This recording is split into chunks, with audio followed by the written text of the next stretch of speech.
Here I am, New York City, Rockefeller Plaza, as you can see with the tree behind me. On location, out and about in the area, you know what time it is. It's Coffee with Kev. Let's go.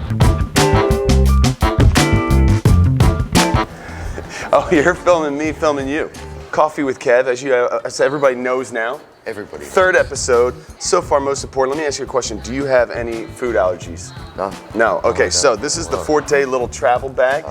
Inside is my wife makes Christmas cookies every year. Oh, she threw a couple bad boys in there.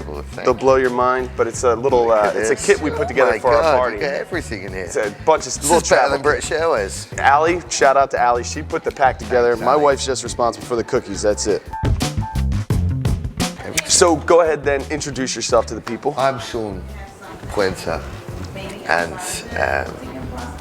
well, Jesus Christ, shit. Well, like, let's start this again.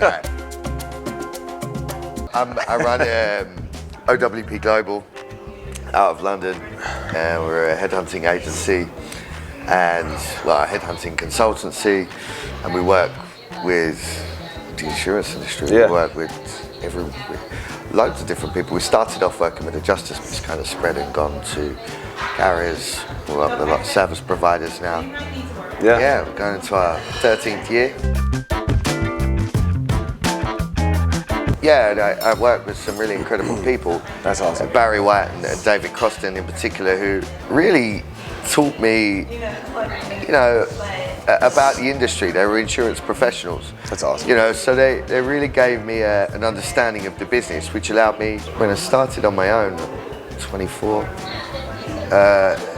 I kind of had a knowledge of this industry that was perhaps more advanced than most people my age, because I got the access to these people, and I just used to watch these people every day, and they were super experienced. Yeah.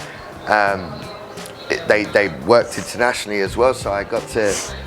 Well, they work with international people, so being in London, there was a lot of people in and out from different countries, so you got an understanding of how different cultures worked in the way business was done in different countries. So. London is very unique like that. I mean, it's very similar to New York, I guess, and that's probably why people who love London love New York, because the cultures are so. It blows my mind how ingrained the Asian culture is in London, for example. Yes. The best Indian food I've ever had was in London. You need to come to Ware, mate, to go to the Neelakash. That's the best Indian in town. Yeah? We actually have a Ware Insurance Club, all right? It was started by Mark Hatchett and myself. Now, the membership has not necessarily grown. Okay. It's still at 2, but it was probably the only club that wasn't affected by COVID. We just moved our location to a park bench by the river rather than the curry house. Right. But, you'll have to come when you come to London. We'll do a Ware Insurance. It's going It's going to be the week of the 20th in February. Right? Come on over. I'll organise it. We'll get Hatchet involved. We'll get me and Hatchet basically. Yeah, you and Hatchet. I saw pictures of 2 little girls on Instagram. They're my little girls, yeah. They are your little girls? They are my little How old are they? children. So Olivia's 12 now, and Phoebe's 10. Yeah. That's amazing. So they're doing great. Olivia's just changed school, so she's gone to big school. She's thriving, and That's good. They're brilliant. I'm so proud of them. They're excellent. That's awesome. Last time I was in England, I've been 4 times. Okay. I see these kids. They got a soccer ball. They're throwing it at a curb. What is that game? Curbsy.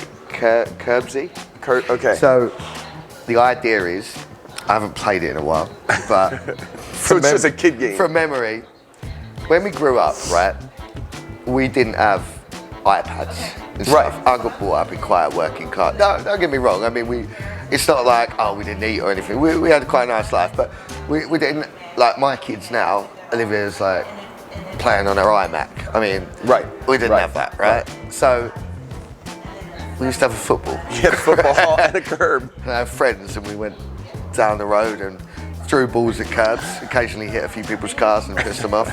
But the idea is, you throw the ball, it's got to hit the edge of the curb and come back at you. Okay. And you get points if it hits the edge, comes back, and you catch it. Maybe it's a couple extra points. I mean, if you'd have asked me this, I'd have researched this. But I can't remember. Yeah, I think that's how it worked. Being in recruiting, Yeah. what are like 2 or 3 traits that you look for when you're out and about? Because, you know, I hear a lot of people say you hire for talent, or no, sorry, you hire for personality. You know, making sure that they're the right fit. Is that actual, or what are the traits you look for? It depends on the client and what they're looking for. There's 2 different types of company that hire. There's a company that hires, I mean, they've already won the work and don't necessarily have the people to do it. Okay. Then it becomes more of a, we need the people with the technical skill to fit straight in. Got it. And then you get the people who are more strategic. I think the main traits when hiring people now, trust is the number one. Okay. You have to, and you can tell a lot by the person with the way that they interview, how they conduct themselves, and how they deal with the interview process. But it's also a two-way thing, right? How the company acts when they're in through the interview process. Do they do what they say they're going to do on time? Do they get you the offer when they say they're going to get you the offer, or are they a week late? Most people think, oh, when somebody's interviewing for a job, it's just a person selling themselves. It's absolutely not. To give you an example, I was working with somebody 2 years ago, a phenomenal candidate, and he came to me and he said, Sean, I want to speak to the market, I want a new role, and this is basically what I want. We spoke to 7 different companies, which is quite unusual because the company normally instructs me, right? Yeah. On a retained basis. Okay. So it's normally me working for representing the company, going to speak to the best people in the industry. But in this case, it was he approached me. So we went and spoke to 7 different companies, and he got 7 different offers. Now, then it became the companies trying to woo him. I was in restoration before working for Forte, and when I would walk into a room, it would be like a cold room.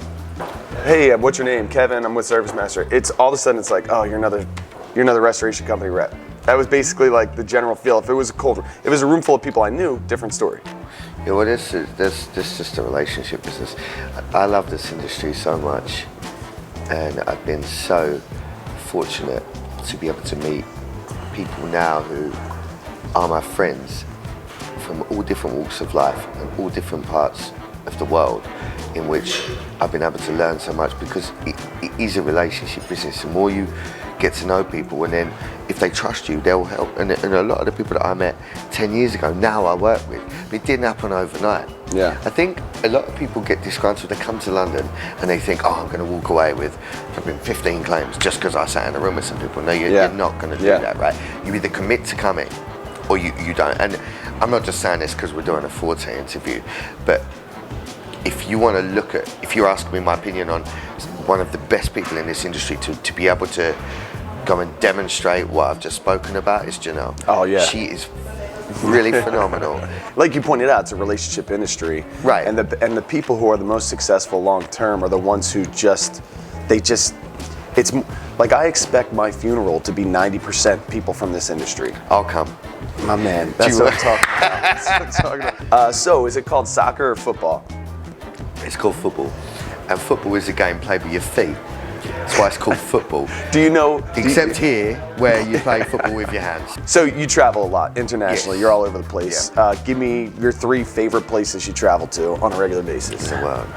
Or just in general, your 3 favorite places you travel My to. favourite place to travel to is Ilunda in Crete, because I love my nan who I was incredibly close to, she used to go to this hotel. And a short story, when my nan was alive, I always used to say to my nan that I will go to that hotel one day, and she used to say, well, you better save up your pounds because it's very, very expensive.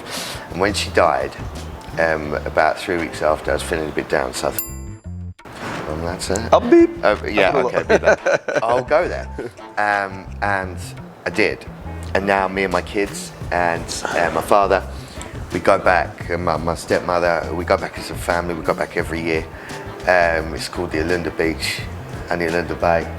Shout out to those guys, they're awesome. And I love going to Dubai, to the Middle East. I got some really good friends there. And then third, probably New York.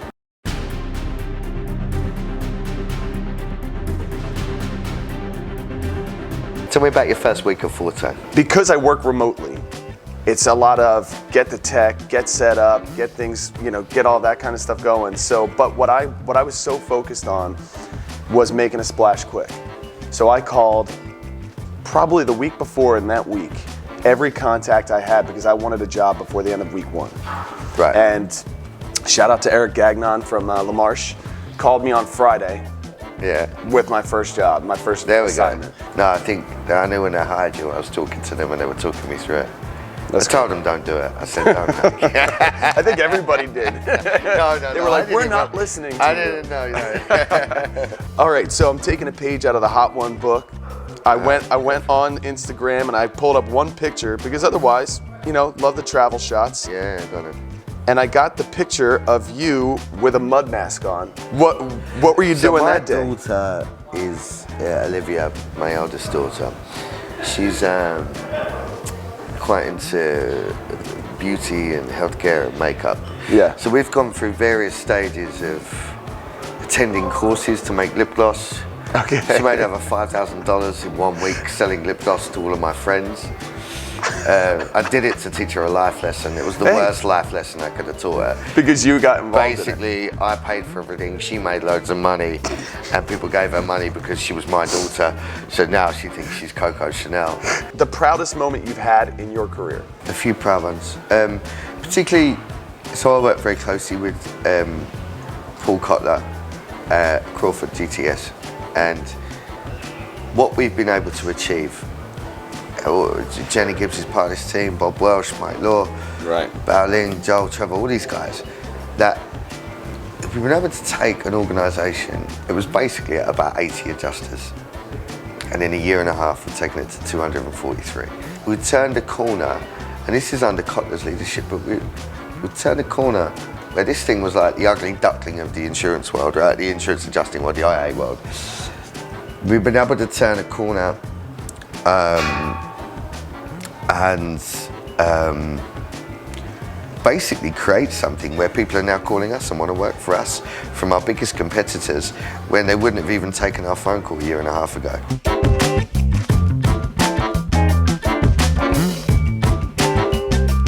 Last thing, this was an idea from Janelle. Oh God.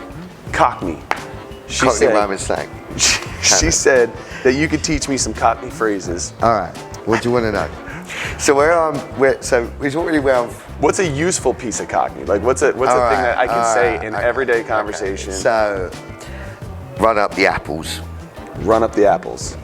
That would be apples and pears, stairs. So that it's a language that it's a variation of words being changed to fool the police back in the day in the East End, because I'm from. But what does run up the apples mean though? So apples and pears, right. Stairs. Pick up your dog. Dog and bone is phone. So you just say the first word of it, yeah?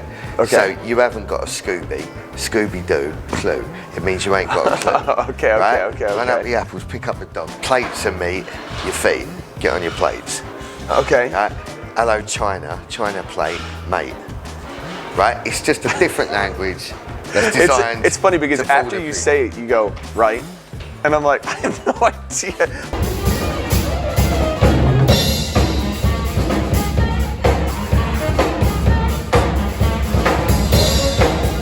But with that being said, man, I appreciate it. Thanks, Kev. This one's been epic. I think I'll I think cut it's it all going to be the together. best one yet.